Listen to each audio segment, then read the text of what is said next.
So before I get into the algebra of this, I want to make clear what does this mean. So let's just say we have some graph or something. Square.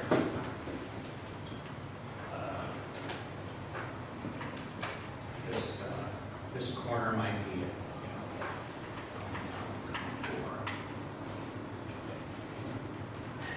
and the reasons I'm going to hint at a little. You might want to do things with it. You might want to move it around. You might want to move the box over to the left, or over to the right, or over to the left.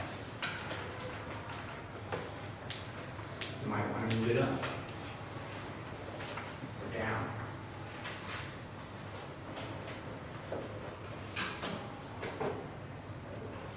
You just move something, keeping it the same, but moving around. This is called a translation.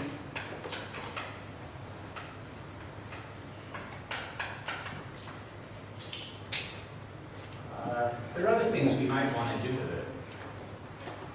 We might want to rotate it. Rotate it some more in place,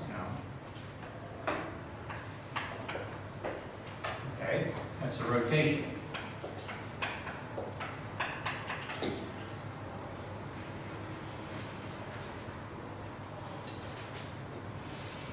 You might want to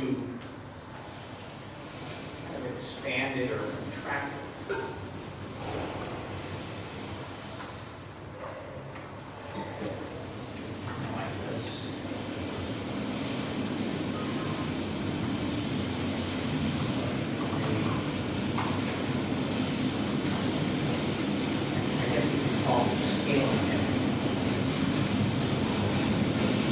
When you do that, this is called dilation.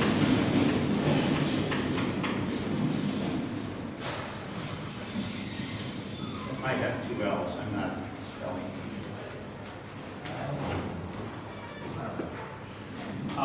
You can think of like when you go to the doctor, the eye doctor, and you put something in your eye, and your pupils dilate, and get smaller, or they get larger.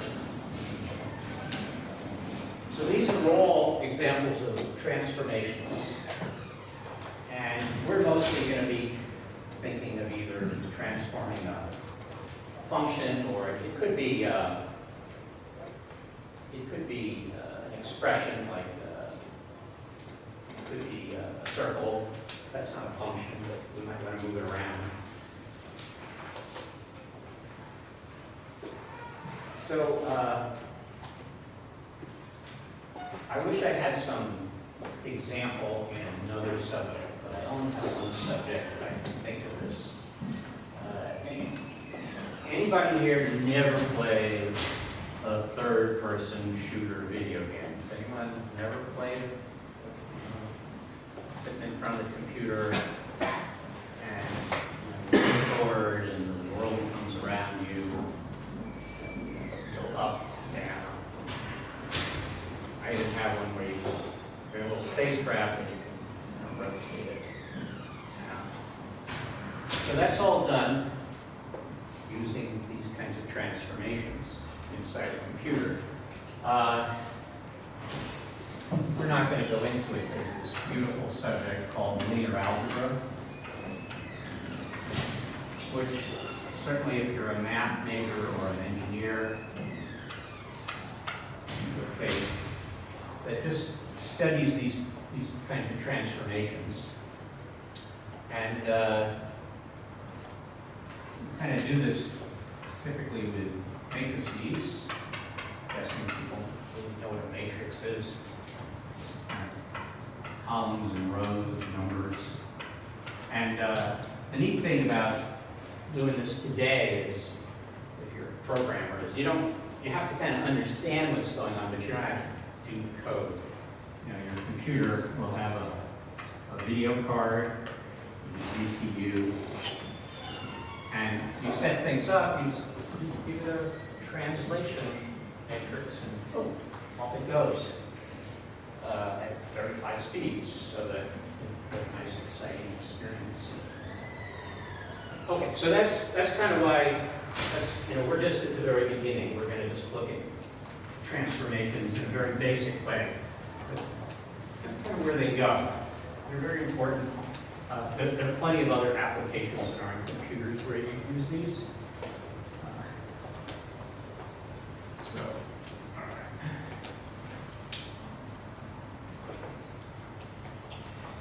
right. Okay, so the first thing we're going to look at is what we'll call a vertical shift, which is shift is another name for a translation. So we have some function y equals f of x, and we want to know what happens if we just add some constant. So we're going to start here with f of x equals square root of x. That's 0.01. Kind of looks like this. And we want to think about, well, what happens if I take some new function and just add 1. It's just the square root of x plus 1. Let's plug in some values here.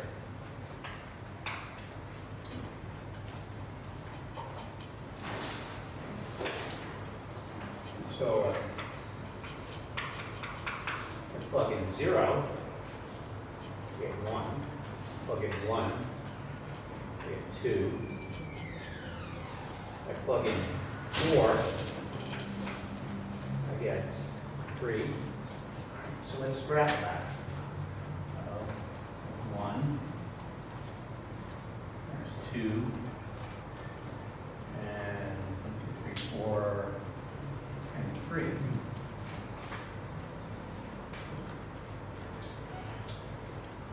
So you can see right away why we call this a shift or a translation.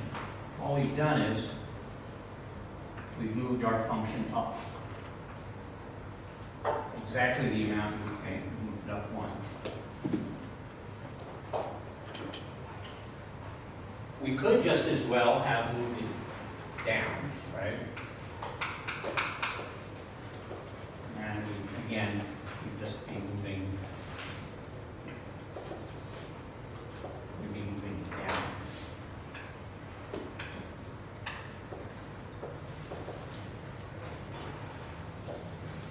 So the pearl of wisdom here is if you have some function and you just add a constant, you're just moving up and down.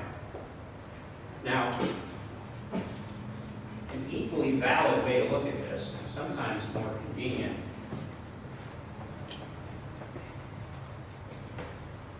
erase some of this.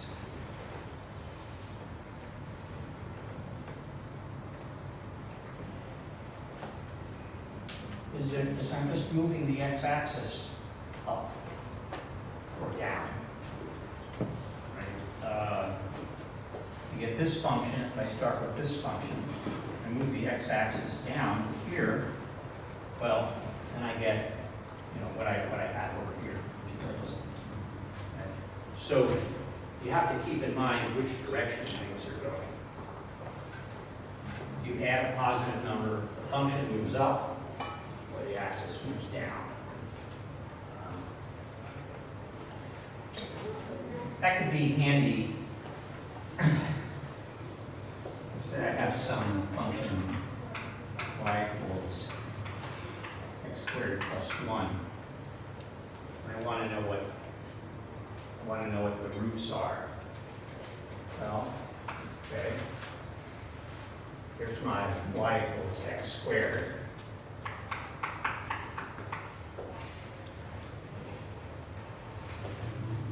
I guess I should have done say minus 1. So, since it's minus 1, I can either move my function down, or alternatively, I can just axis up 1.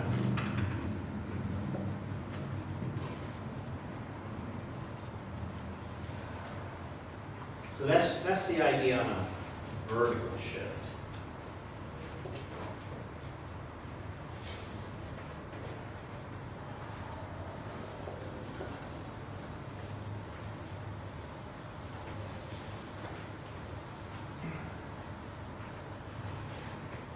Of course, what would life be like without a horizontal shift?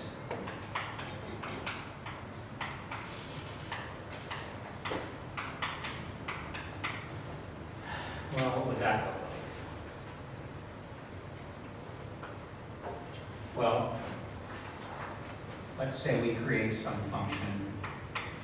I use G, or I use H for horizontal, which is now f of x minus, again, some constant.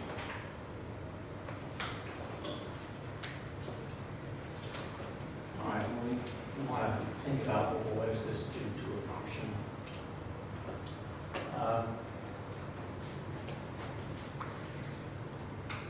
Look again, y equals x squared.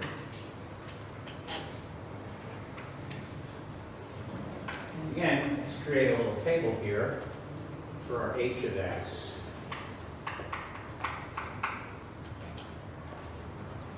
We'll just use 1 again. Is f of x minus 1. Here's x. So that's x minus 1 squared.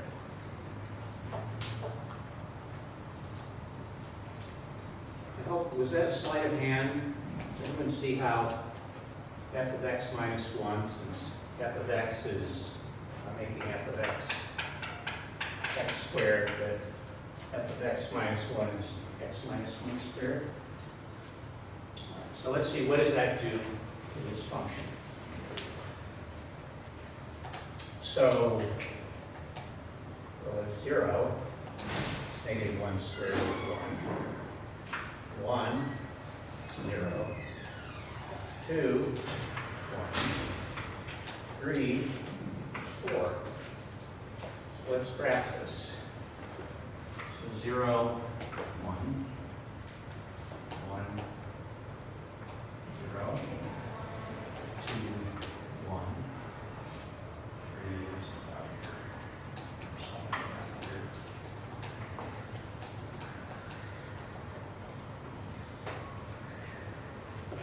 So again, we're just shifting here. We're shifting our function to the right.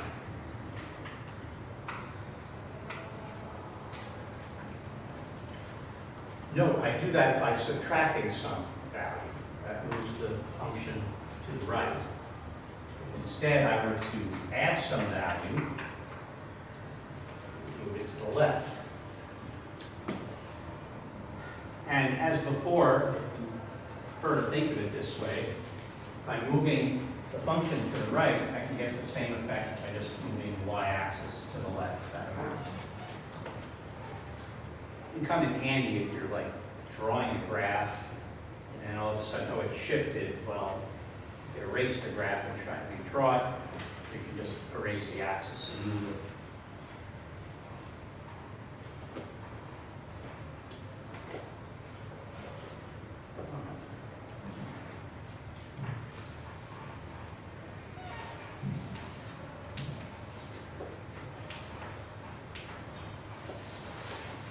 All right, so let's apply this. Let's kind of do an example. So let's say I have the function, we're going to go back to p of x, equals x plus 3 squared plus 4. Well, this parabola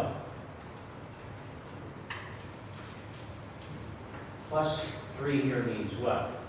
It means we moved it to the left 3.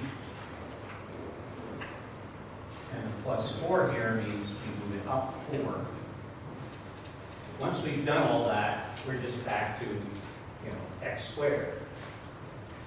So let's try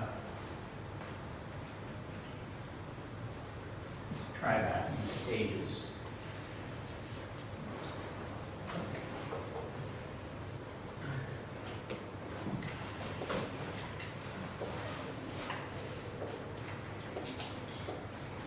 There's my x squared.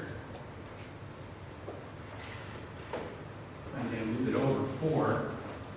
1, 2, 3, 4. So each point here is going to move over.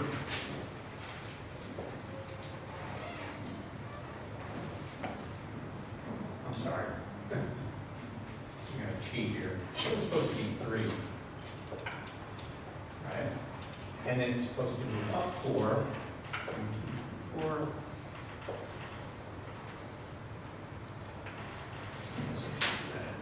What color? So that's my view x. It's just a parabola.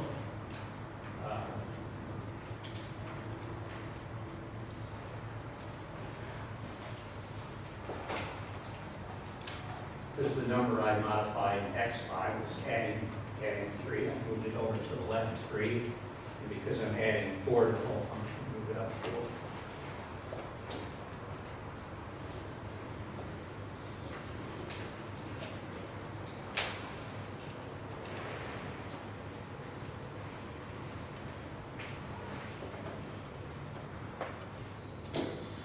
Okay.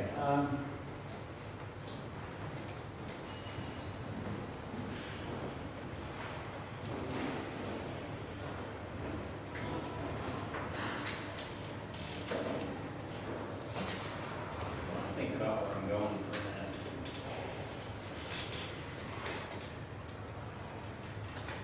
minute. Okay, when I was doing my list before,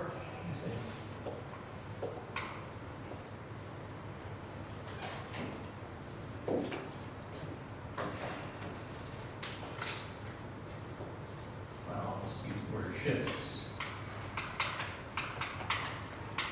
rotations, violations. I inadvertently left out something called a reflection.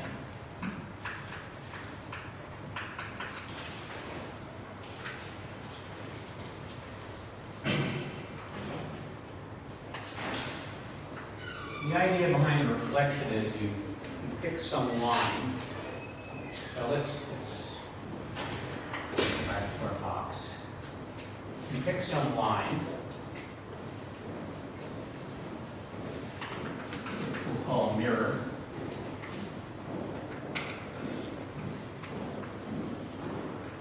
And each point in the original gets reflected over to a point in the reflection.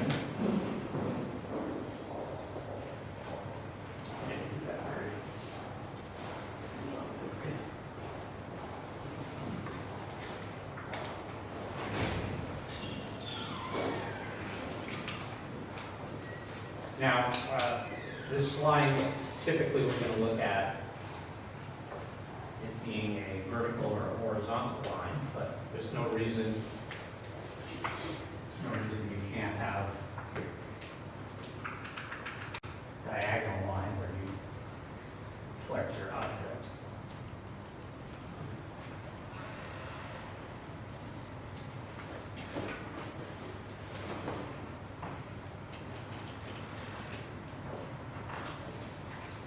So how do we reflect something? Well,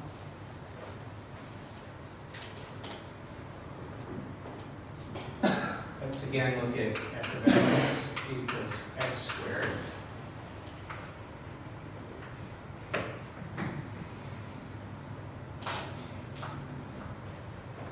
And for x, let's substitute minus x. See what that does. Well, that's minus x squared, or x squared again. Well, that immediately tells us something. This particular reflection does not change the graph. But if I were to take 1 1, that would be minus 1 squared. That would just be this point.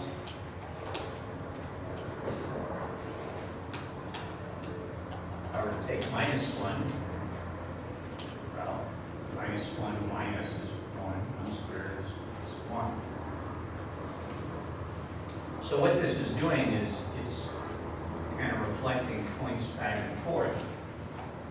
But because this is symmetric, we end up with the same function.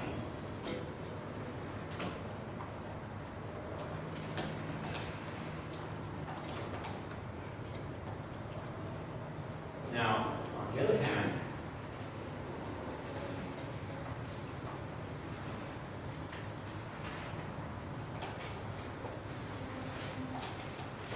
I guess I want to say this transformation from x to minus x is a reflection on the y-axis.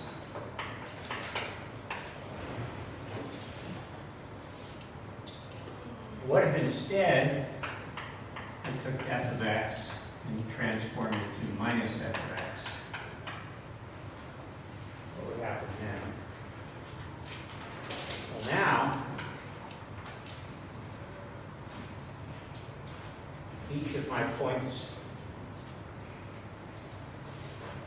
is now going to move down below the axis. Right?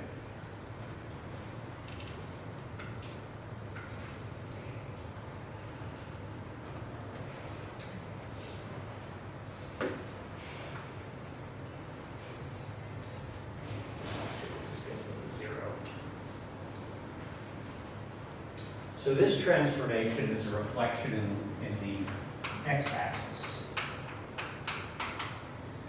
Now, while I'm doing this with a very specific simple function, this is going to work for any function. So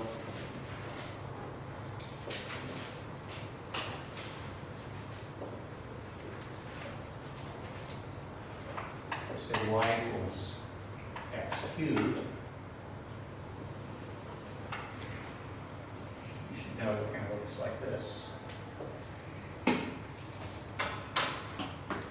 If I change this to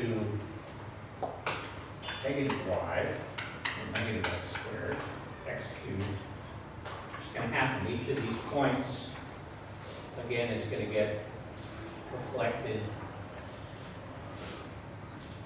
across the x-axis. You're going to get a different graph now.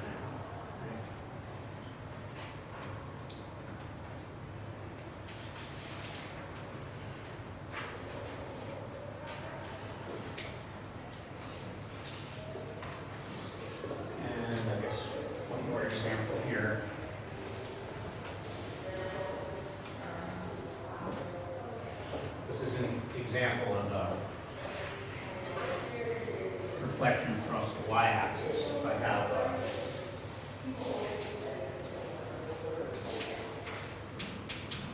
here is x.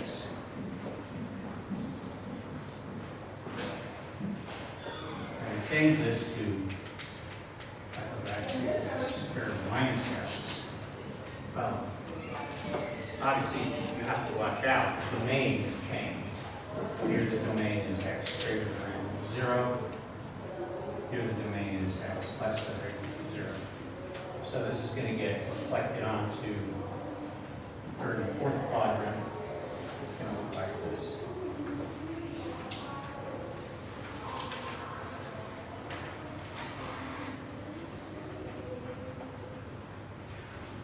Okay, so those are reflections.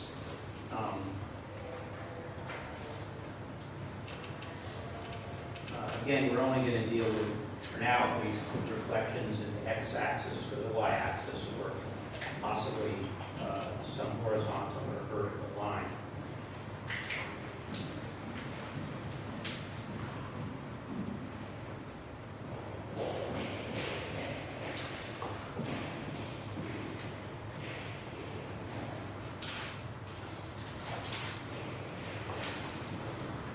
So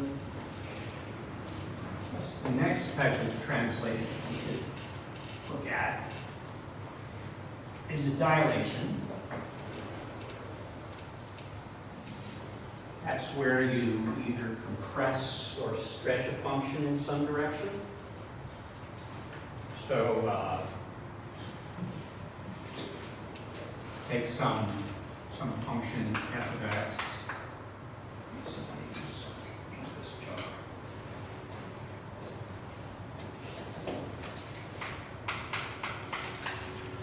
And you create a new function, which is some constant times the function. And we want to know what that does. Well, just in words, it's going to take each point on the function and stretch it one way or the other in the y direction.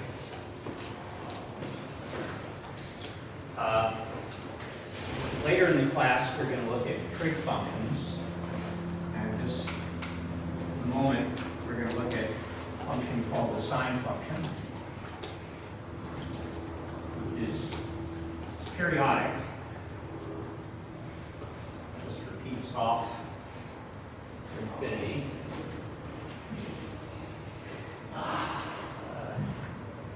Its maximum is 1, its minimum is minus 1. So if I were to create a function e of x equals 2 times sine of x, what would that do? Well, as I said, it's going to take each point and multiply it by 2, so it's going to have the effect of stretching it in the y direction.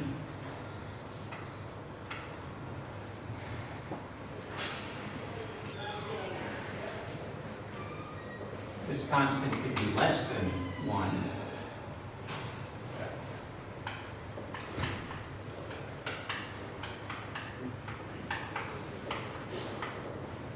And then we just do kind of the opposite. Compress it down along the y-axis.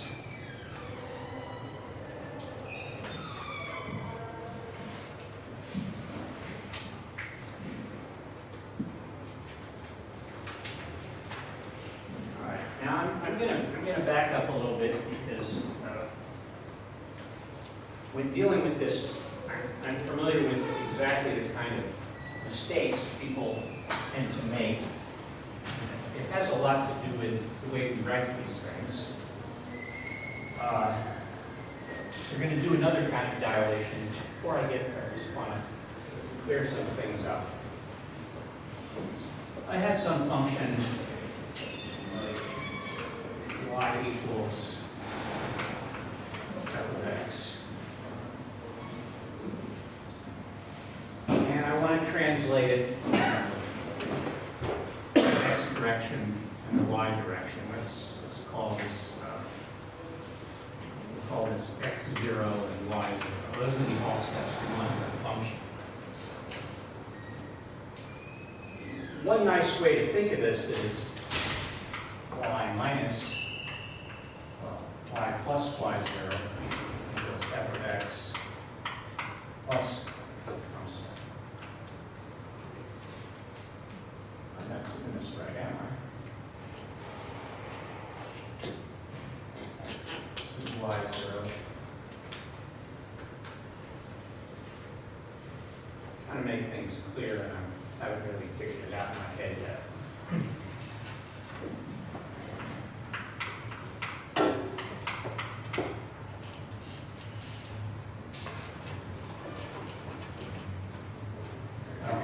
Normally, I write it like this.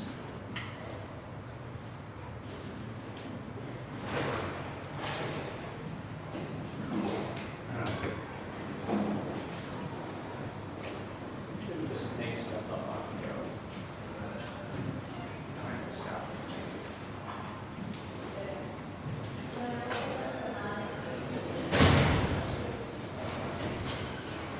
I know that if I take f of x, add some y, and go up.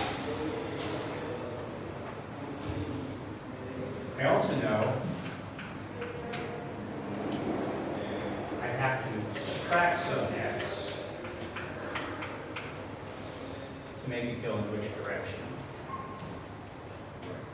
To the right.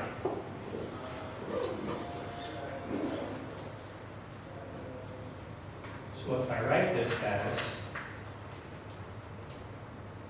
y minus y0 equals f of x minus x0, this is what I was trying to have why it took so long. You get the idea. I'm subtracting on both sides of the equation. It looks more copacetic. You don't have to kind of think of, wait, there's a plus to this, there's a minus to this. A minus always moves things to the right, and it always moves things up. If I add, it's always going to move to the left or down. So I mention this because you might want to think of it that way. Now, I bring this up here because, well, this type of transformation, this kind of dilation, it's kind of obvious. If you put a big number here, it's going to kind of get wider. And if you put a number less than 1, it's going to squish it.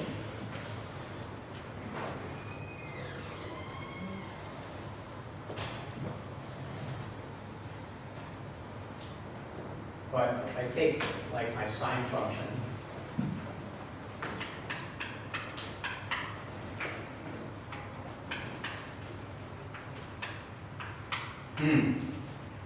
this is where people often get confused. And the knee-jerk reaction is to think, oh, it's going to stretch it out. When in fact, it's the opposite happens. If I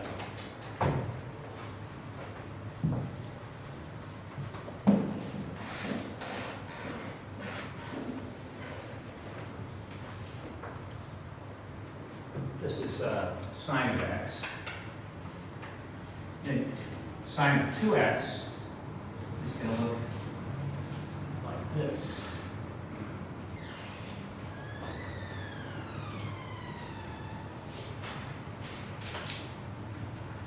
That is going to squish the thing together. Now, let's look at an example and see if you can see why that is. So, I don't want to use sine x because we don't really know what that is. Let's look at x squared.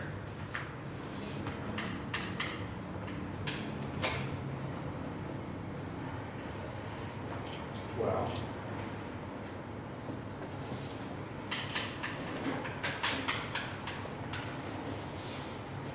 so if y equals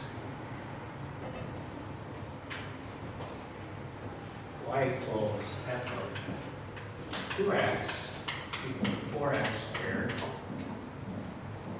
Let's look at those two graphs, x squared and 4x squared. There's x squared.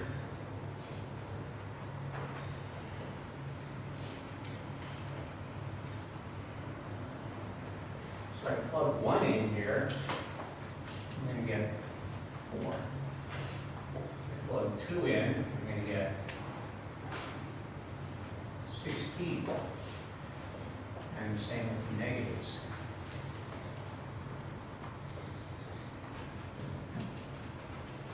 So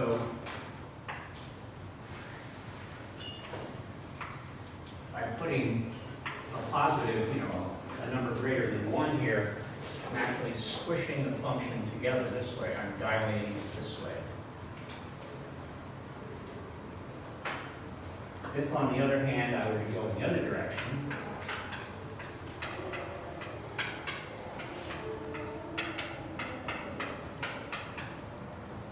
well, what happens now? Well, we'll go out here to 4 would be 4, 2 would be 1.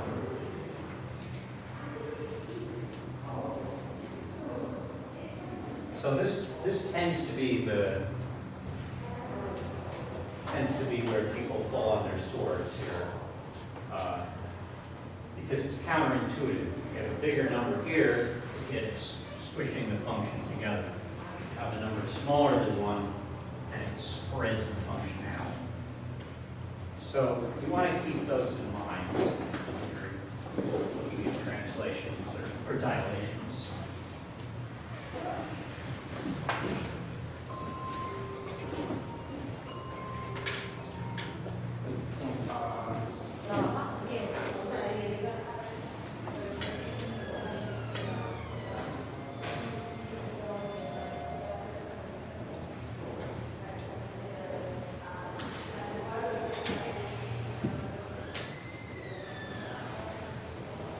Okay.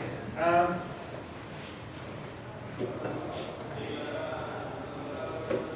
may have noticed we talked about shifts, dilations, reflections. We haven't talked about rotations, and that's going to wait until we know a new topic coming up later in the class called trigonometry. There's certain, you can do like a 90-degree rotation without trigonometry, but we're going to wait. So the next topic is something we talked about. We talked about it already today in a way, and we're talking about it before, but we're going to be explicit now. We're going to talk about even and odd functions.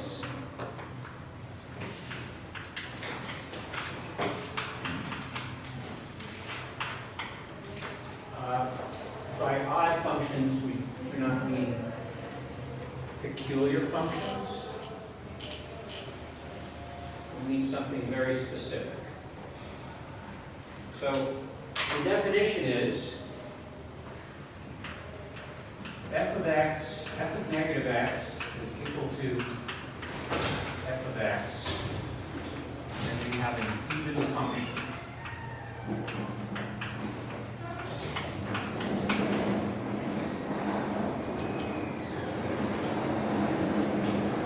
If f of negative x is equal to negative f of negative x, we have an odd function.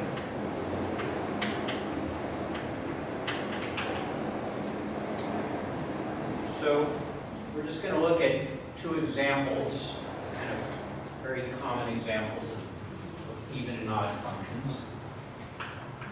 First function is f of x equals x squared. Negative x is negative x squared. X squared is f of x. So this is even. And we talked about this earlier. Look at this function. What even means is if you reflect this across the y-axis, you get the same function.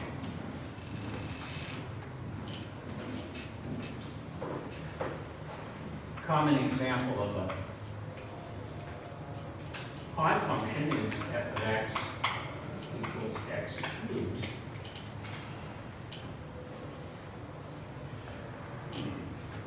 Think about this for a second. An even number. There is an odd number. Well, you don't need to have a polynomial to have an even or an odd function, but it certainly is a good key, and we'll find out that if you have a polynomial, a monomial with an exponent that's even, it will be an even function. And if you have a polynomial, a monomial with an odd exponent, it will be an odd function.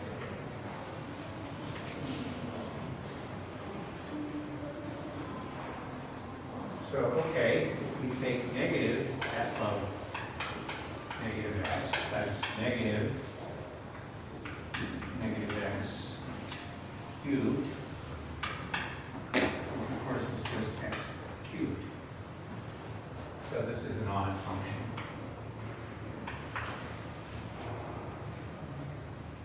Now, an odd function, you can think of it two ways. Think of it as symmetric around the origin. You have a point here, offset and up. You go offset in the other direction and down, you get the equivalent point. Another way is if you reflect it in both the x and then the y-axis, or the y and then the x-axis, you again get the function back. So this definition, even and odd functions, very important. It's going to come up later in our class. It comes up a lot in calculus.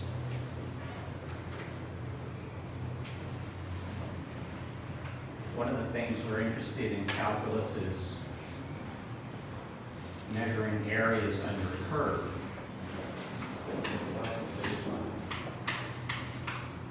Well, we might learn how to measure area under a curve if we have an even function. We don't really have to calculate this part because it's going to be the same as this part because they're mirror images. Probably even more important, if it's an odd function, and we treat area under the graph as negative, well, these two cancel. You just say, ah, 0.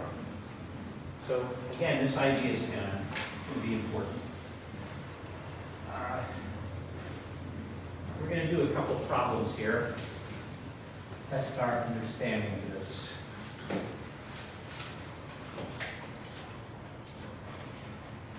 So,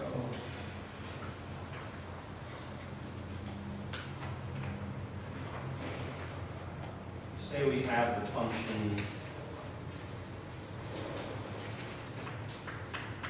f of x equals x squared plus x. So how would we decide whether this is an even function?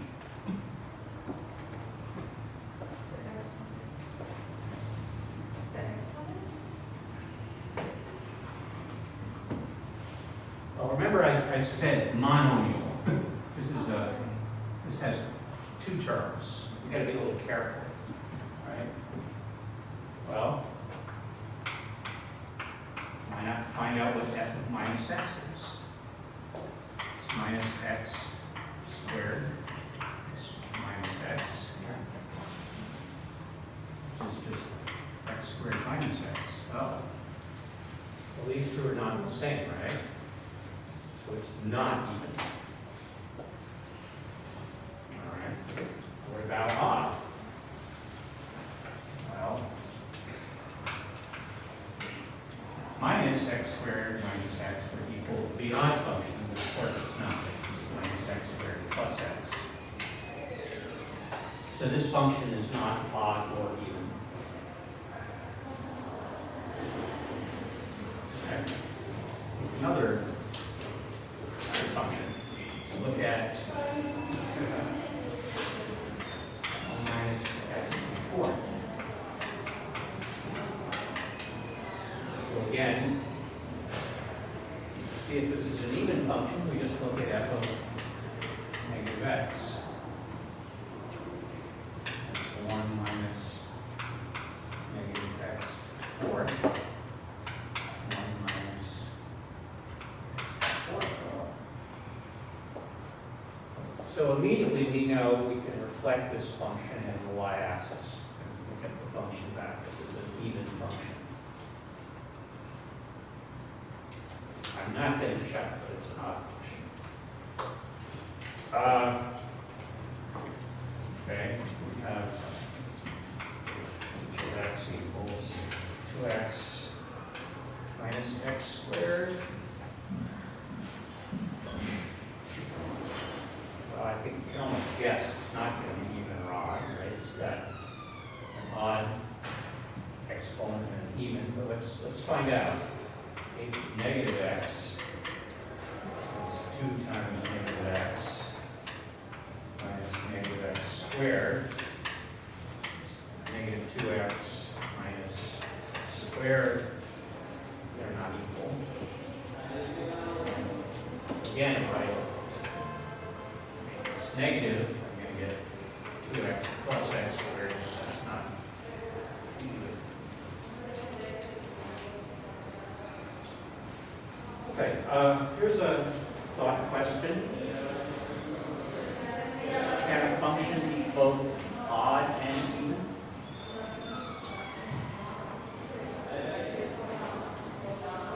Any thoughts? Okay. I saw shake the head this way. No, I get it.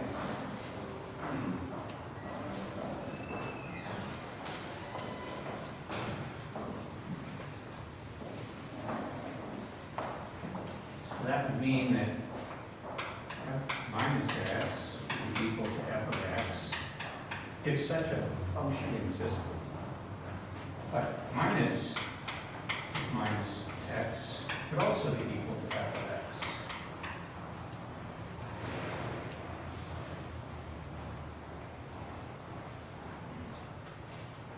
Well, I substitute here, that would mean f of minus x.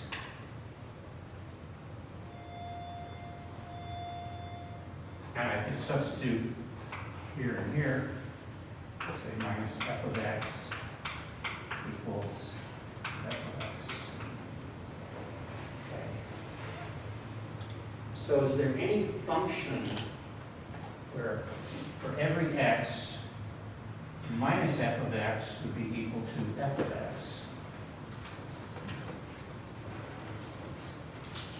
What would it take? How can I have a number where this is true?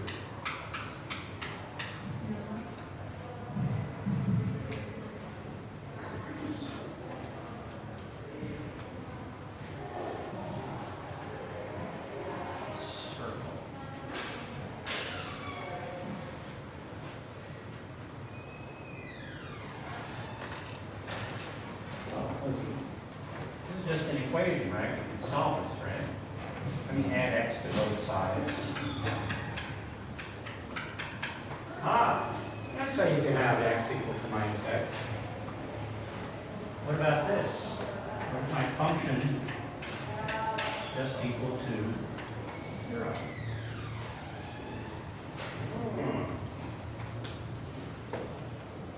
See if that passes the graph test. You have a function f of x equals 0. Is it symmetric along the y-axis? Sure. If I reflect it along the x-axis, on the y-axis and then the x-axis, they get the same function back. Yeah. So this is actually an odd and even function, and except for details like the domain, which could give you different functions, it's the only odd and even function.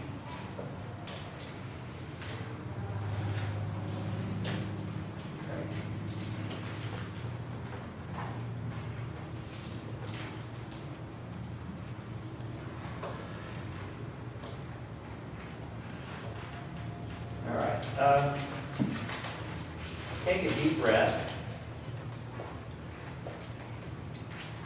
I'm going to go on to a new subject.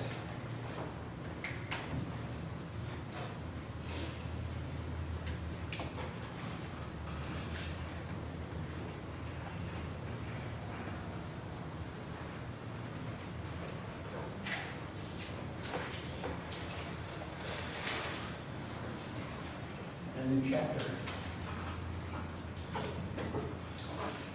2.7, which is combining functions.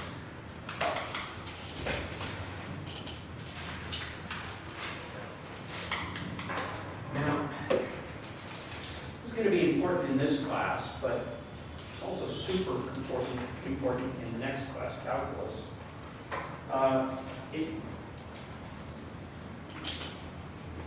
It's really what's important here. We're going to look at combining functions. But what's really important is kind of the opposite, uncombining functions.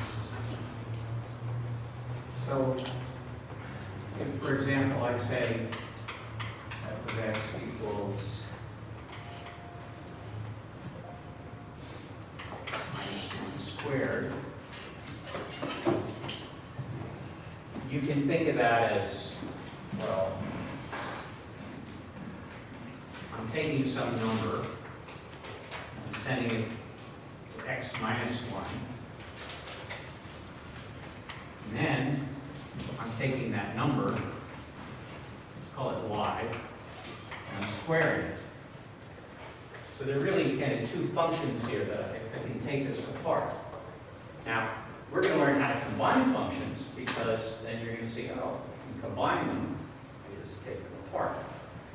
The reason we take them apart is sometimes we have to deal with a function, we want to deal with a simple function, right? This is kind of complicated looking, whereas just -1, that's simple, or just squaring, that's simple. So that's where we're going with this chapter.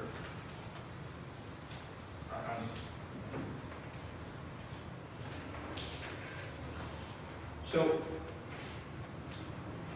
I'm going to give a kind of a simple example here. Let's say I have functions f of x and g of x. And one way to think of these is kind of a black box, f. You put some x in and you get out f of x. Likewise, for g of g, you put in some x, and you get out g of x. That's kind of what functions do. Now, if we were to ask, what is f of x plus g of x, which we might also write this way, we might write it as f plus g of x. What's going on here? Well, really, we're just putting in one number, x. And then we get out this f of x, this g of x, and we add them together.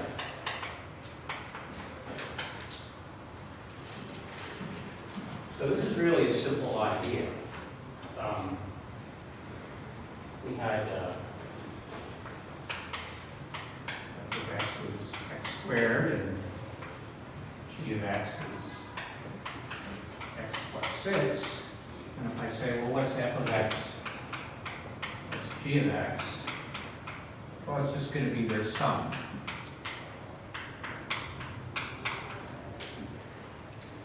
And if you think of this diagram here, sure, out of here pops x squared, out of here x plus 6, we just add them together and we get our new function. Similarly, we can subtract too, that's really just adding the opposite. Nothing special there.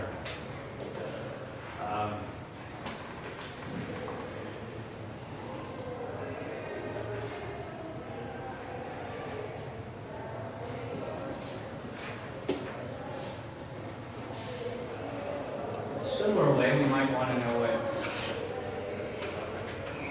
of x times g of x is. Right? Again, this is pretty straightforward. Just take our two functions and multiply them. So any x I plug in here is the same as if I plugged it in x first, then g, and multiply them together. Right? That's what I get out. And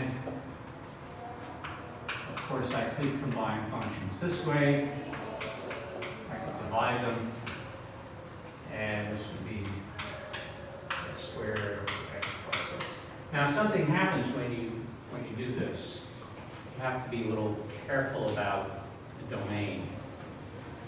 See, we have to, for our new function, we get this immediate restriction that g of x is not 0, which in this case means x is negative 6.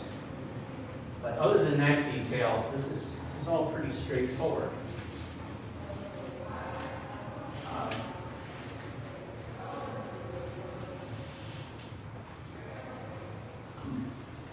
I'm glossing over this pretty quickly because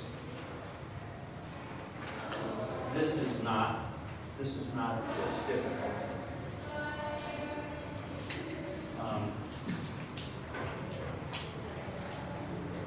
There's one more way that we combine functions, and it's the difficult one, when you have to think about, have to work at quite a bit.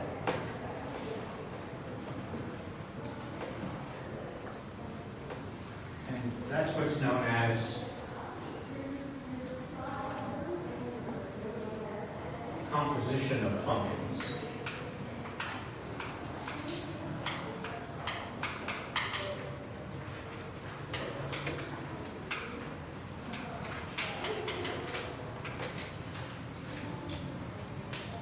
So the way it works is this. We have something we're going to call f of g of x, which we also might write with this symbol, kind of a little circle. And here's what this does. You have to start from the middle and work your way out. We have an x, and it goes through g. We get an output g of x. And that goes into f. And what comes out of here is f of g of x.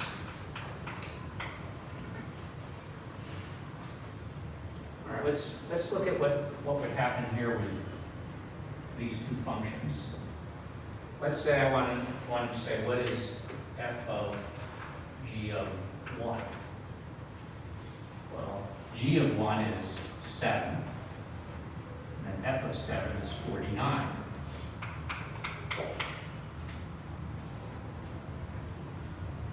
G were, say, minus 6, this would be 0, and this would be 0.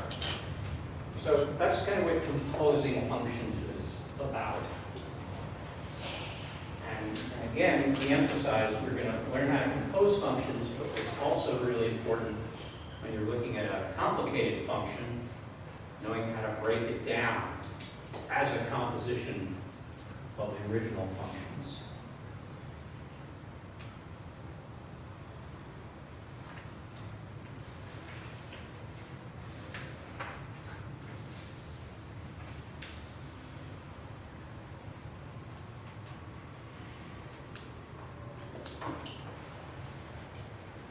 Now,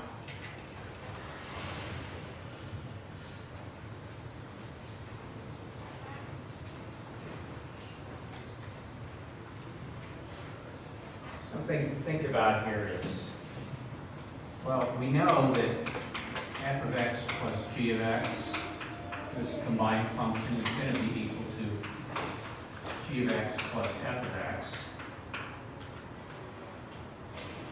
And we know f of x times g of x, that combined function will be equal to g of x times f of x because of commutativity of addition and multiplication. But one obvious question is f of g of x in general equal to g of f of x? Well, let's just use our example here. So f of x is x squared, g of x, which we plug into is x plus 6. So this is x plus 6 squared. But g of f of x takes x squared and plugs it into g of x. And that becomes x squared plus 6. So these are not in general the same. This is not a commutative operation.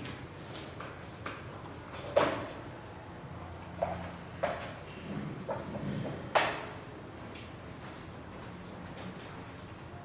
like this, yeah. Keep this diagram. Another thing to consider when looking at a composition of functions, what happens to our idea of domain and range? Well, here we have g of x. Function g has some domain. And what comes out is its range. But now its range is going into f. Its range has to becomes the domain of f.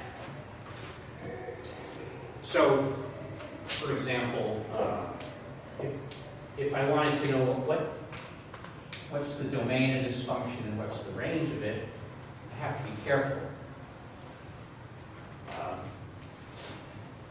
Let's say, for example, x, let's say g of x is, I'll just say it's x squared, but f of x is 1 over x. Okay, so I can put any real number into g of x, and I'll get out a real number. I'll get a positive number. But I can't put any number into, just any old number into this. I can't put 0. So to combine these two functions this way, while the domain of g of x is all reals, because of f of x, I can't pass it as 0. So how do I prevent that? I just have to say x is not equal to 0. That way you don't run into a problem. Do we have to write that in the exam? Do we have to write that x doesn't equal to 0 in the exam? If I said, this is g of x, this is f of x, I have a function, we'll call it h of x, is f composed with g. And I said, what's the domain? Say, right, this way.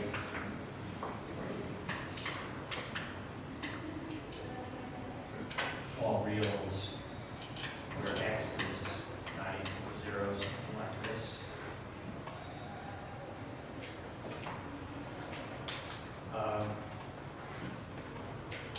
Look at an extreme example.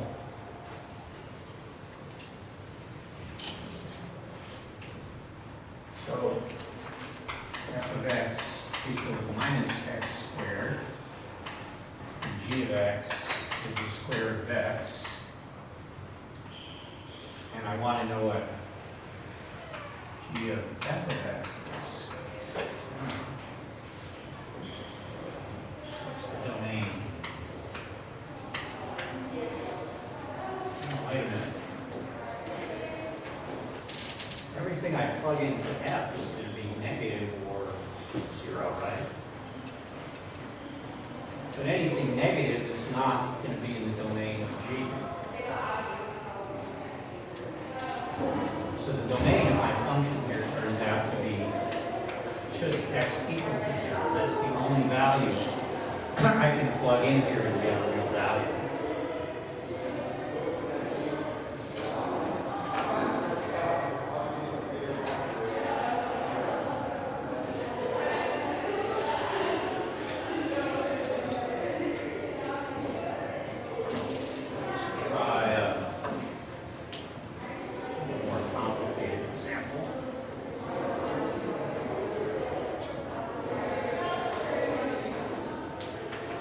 This might be like something that might be in homework.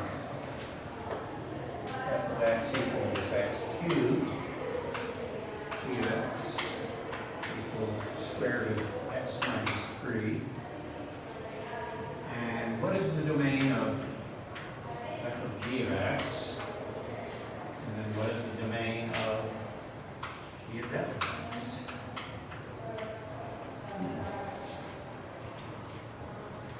Well, first we want to look at the domain of g. The domain of g is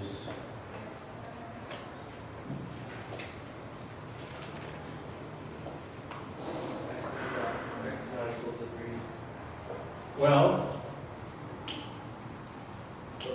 thank you, because there's a lot of misunderstanding. Can I plug 3 in here? Yeah, 0, right? You're on the right track. Where do I get into trouble here? Yeah, but it's not just, I mean, if there's a negative number in here, right? How do I get a negative number in here? Less than 0, right? Which just means x less than 3 cannot be in the domain. So x greater than or equal to 3 is the domain.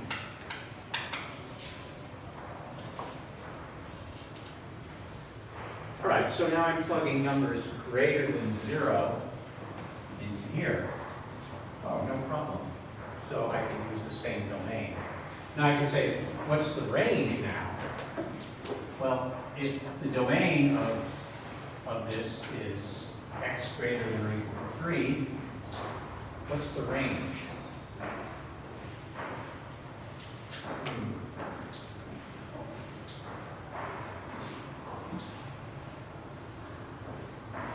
can put numbers 3 or greater in here. I gotta get out the range of p of x. It's just all positive numbers and 0, right?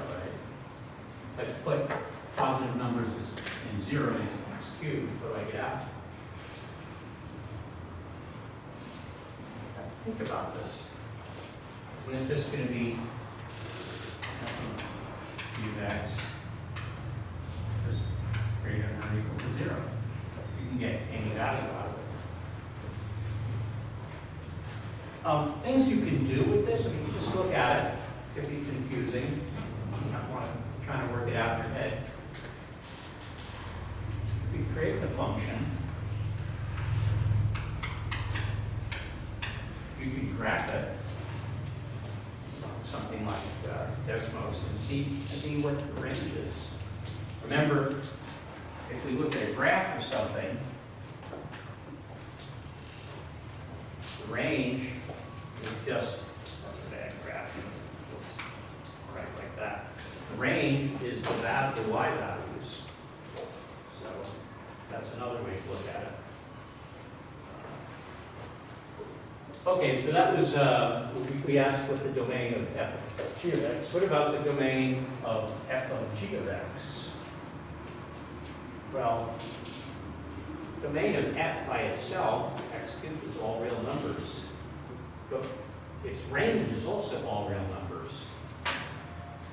And we can't put all real numbers into g of x. We can only put numbers greater than or equal to 3.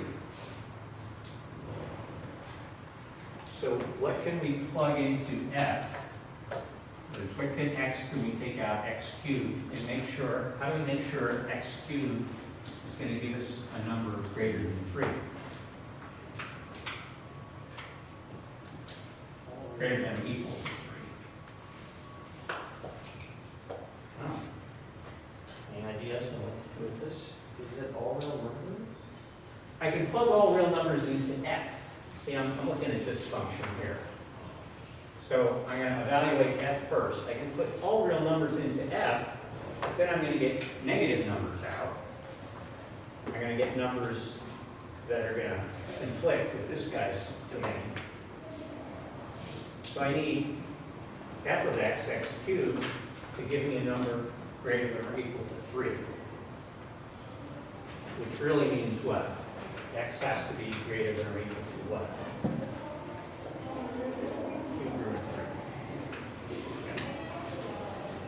So that's the domain, that's the potential domain of this function. We can always truncate the domain.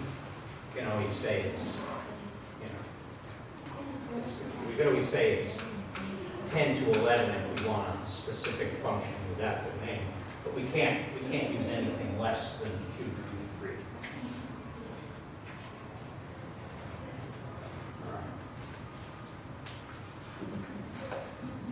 I think that's all I have on composition of functions.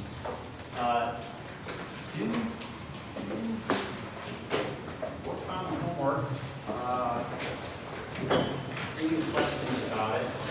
This is probably one of the newer and more difficult concepts we're going to get. And very, very important when we get to calculus.